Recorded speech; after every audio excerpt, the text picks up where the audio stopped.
Bonjour à tous, nous sommes aujourd'hui le 28 janvier 2023 et je vous emmène avec moi pour une journée de chasse extraordinaire qui restera à jamais dans ma mémoire. La journée commence par une traque très calme où je verrai 2 chevreuils, dont celui-ci.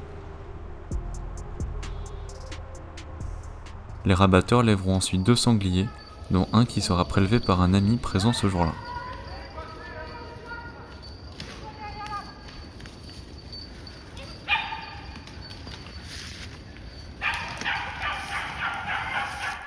La deuxième traque est également calme, j'entendrai des sangliers passer dans les genêts, mais sans les voir.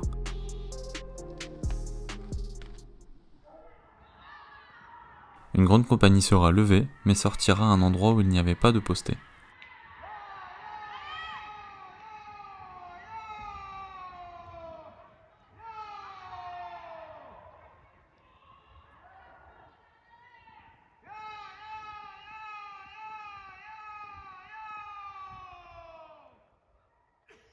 J'arrive au 3e poste désormais, et je m'apprête, sans le savoir, à vivre la plus grande battue de ma vie. Je suis à un poste totalement isolé du reste de la chasse, et peux donc tirer à 360 degrés. Cela fait à peine 5 minutes que je suis à mon poste, quand je vois arriver une harde de cervidés à environ 50 mètres. Le temps d'allumer la caméra, la biche de tête et son faon sont déjà passés.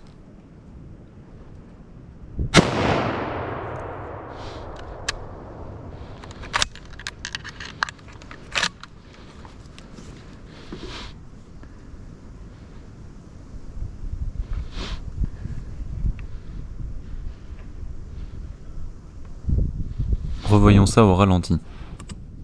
J'ai le droit de tirer une biche et sélectionne donc la seconde de la harde.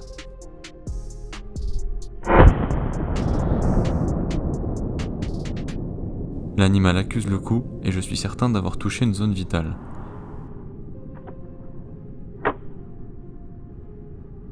Je reste attentif mais ne retire pas.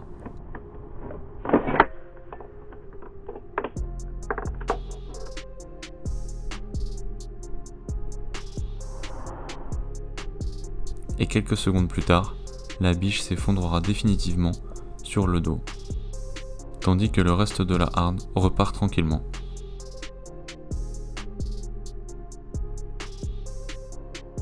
Moins de 10 minutes plus tard, des chiens mènent une compagnie de 4 bêtes rousses qui m'arrivent droit dessus.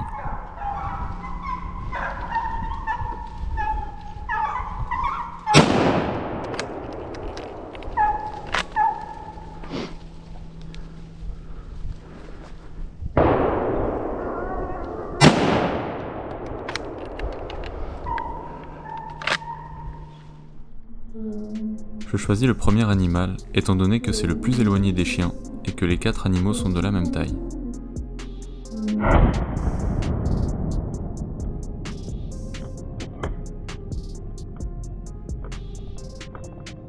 Le sanglier accuse le coup, tombe, mais arrive tout de même à se relever.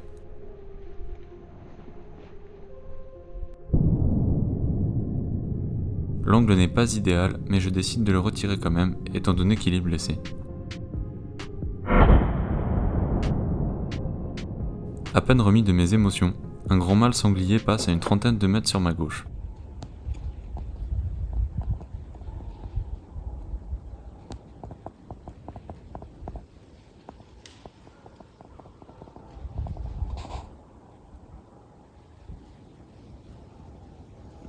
Je l'identifie comme mâle un peu tard, et décide donc de ne pas le tirer.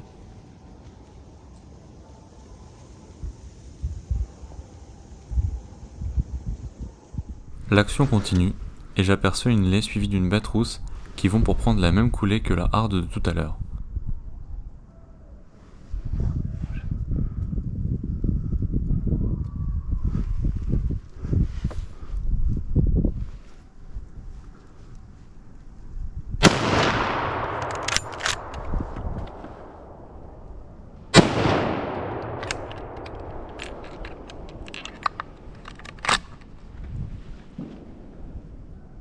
Le choix est évident sur cette scène.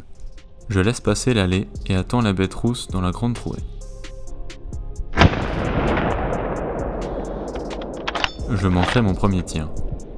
J'ai un second Léon pour tenter ma chance et l'attends de nouveau. Cette fois-ci, la balle est parfaite et le sanglier s'effondre. Les rabatteurs arrivent à ma hauteur et je profite de leur aide pour regrouper les animaux afin de faciliter le ramassage. Mais l'action ne s'est pas arrêtée là. Les rabatteurs lèvent ensuite une grande horde de cervidés qui part en retour. J'entends les bois des cerfs taper les uns contre les autres et du bruit dans les feuilles. Soudain, j'aperçois la harde arriver droit sur moi.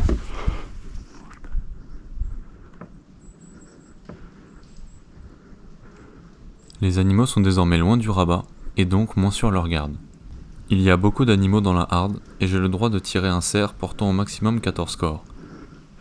Certains cerfs sont vraiment extraordinaires, mais je dois choisir le bon animal et le bon moment. Je vous laisse profiter de la scène pour vous faire vivre toutes les émotions.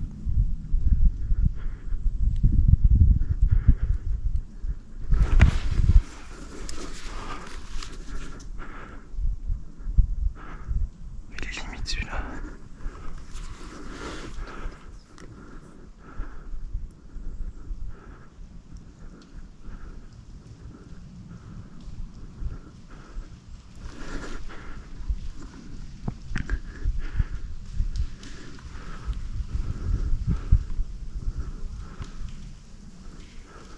Il y en a un qui arrive, chérie, qui est tirable.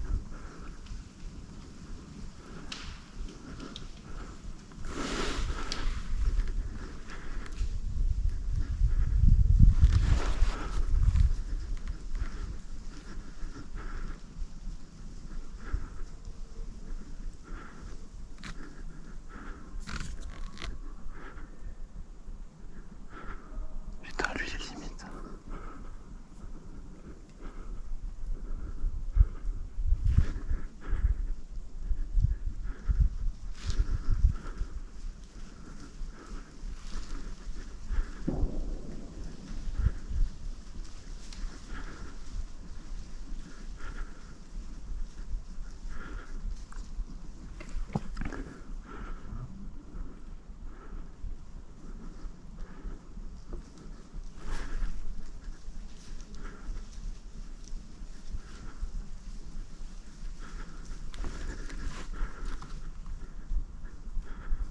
J'en ai repéré un.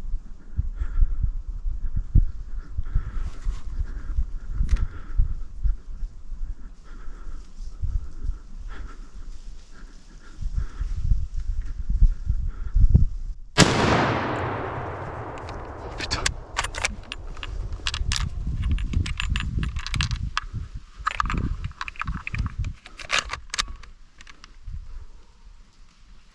Oui, il y est.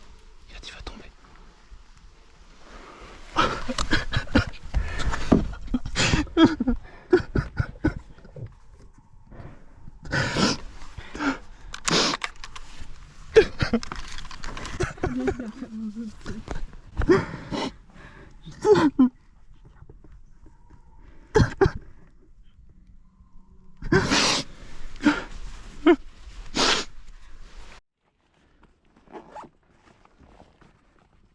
Vous l'avez entendu, mais l'émotion vécue était vraiment incroyable.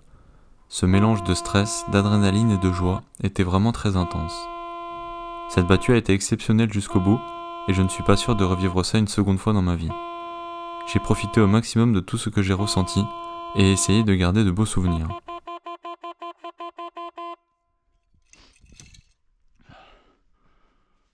J'ai une chance inouïe que les animaux passent si proches et ne détectent pas ma présence. J'ai tout mon temps pour sélectionner le cerf que je souhaite tirer. J'en repère un jeune et suis certain que ce dernier ne dépasse pas les 14 scores. Je me focalise sur lui et attends le bon moment.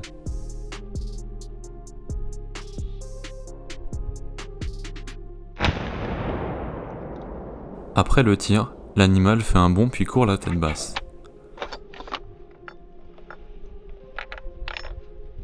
Il s'arrête après quelques mètres de course, puis s'effondre alors que tous les animaux repartent tranquillement.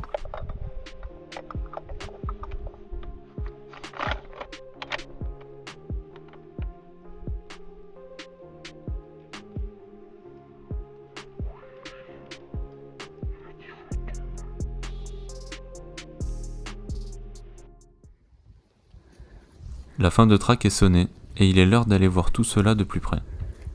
Le cerf présente un trophée atypique, mais symbolise vraiment beaucoup pour moi. Depuis tout petit, j'en parle à mon père à chacune de nos sorties, et à l'époque où j'étais encore trop petit pour aller avec lui, je lui demandais à chaque retour de sa journée s'il avait pu voir des papas cerfs. J'avais déjà eu la chance de prélever un cerf il y a 10 ans, en 2013. À l'époque, j'étais dans ma première année de permis, accompagné ce jour-là de mon père dans le Mirador. Aujourd'hui, mon père était à un autre poste, mais ce scénario extraordinaire m'a quand même permis de saisir ma chance. Je l'ai appelé en larmes de joie quelques instants après que le roi de la forêt soit tombé. En revoyant cette photo prise par ma mère, également présente ce jour-là, je ressens encore les émotions qui m'ont traversé sur cette journée. Ces émotions tellement puissantes qui m'ont fait pleurer de joie. Une fois rentré au pavillon de chasse, l'ensemble du groupe m'a félicité pour cette grande réussite et j'étais vraiment sur mon nuage. La journée s'est terminée par un dîner où nous avons fêté comme il se doit ce grand moment. Je ne sais pas si j'aurai un jour la chance de revivre quelque chose d'aussi fort à la chasse, mais j'ai déjà eu le privilège de vivre cela une fois. Je suis d'ailleurs reconnaissant aux organisateurs, aux rabatteurs et bien sûr à ceux que j'aime qui étaient présents ce jour-là avec moi pour m'avoir permis de vivre tout cela. Ainsi se termine ce récit, celui d'une journée de rêve, de la battue d'une vie. Merci d'avoir regardé la vidéo. Si vous avez aimé, n'hésitez pas à vous abonner. Et pour plus de contenu, retrouvez-moi sur Instagram et Facebook. À bientôt!